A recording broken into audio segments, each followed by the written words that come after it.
Subscribe कीजिए the biology channel और bell icon को प्रेस चैप्टर नंबर 8 की एक्सरसाइज जो हम हल करने जा रहे हैं चैप्टर के लास्ट में है। क्वेश्चन नंबर 1 है Mendel perform his famous experiments of the heredity on. Mendel ने अपने जो मशहूर जो एक्सपेरिमेंट हैं वो किस पे किए थे। ये जो 4 ऑप्शन दिए गए हैं इनमें जो करेक्ट ऑप्शन है वो पी प्लांट है। पी प्लांट पे जो मेंडल जॉन ग्रेगर मेंडल था उसने अपने एक्सपेरिमेंट किए थे। जो सेकंड क्वेश्चन है Mendel in his experiment considered how many characters, कितने करेक्टर पे कंसीडर किया था। तो पी के 7 करेक्टर को मेंडल ने कंसीडर किया था।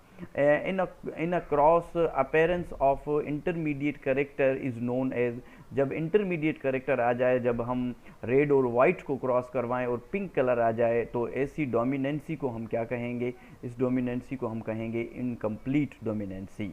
क्वेश्चन नंबर 4 है इन if in a cross of both contrasting character equally appear then it is called, जब दोनों करेक्टर एक साथ अपेयर होंगे तो इसको हम को डोमिनेंस कहेंगे। जैसे हमने जो है वाइट बुल को रेड को के साथ क्रॉस करवाया था तो रिजल्ट आई थी रॉन।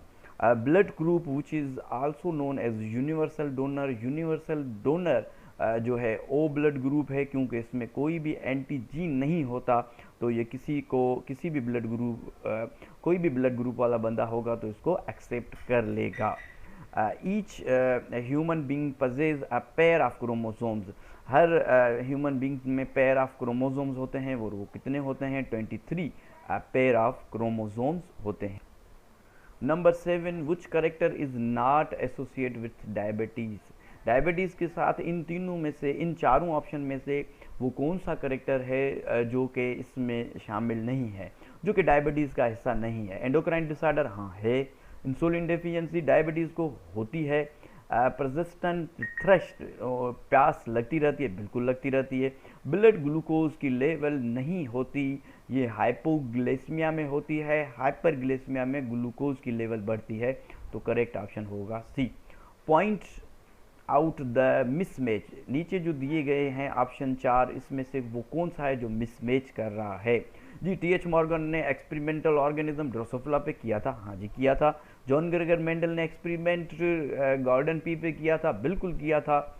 और इपीस्टेसिस जो है 1910 में बैट्समैन ने एक्सपेरिमेंट किया था, जी बिल्कुल किया था। डोमिनेंट इपीस्टेसिस में रेशो 3:9:3:4 नहीं होता, इसमें जो डोमिनेंट रेशो होता है वो होता है 12:3:1 होता है। ये जो रेशो है ये रिसेसिव इपीस्टेसिस का है। The total aggregation of the genes in a population in any time is called gene pool कहेंगे। जी the multiple effects of single gene और allele are termed as pleiotropy. Multiple effects single gene से आते हैं, इसको हम pleiotropy करते हैं। Thank you so much.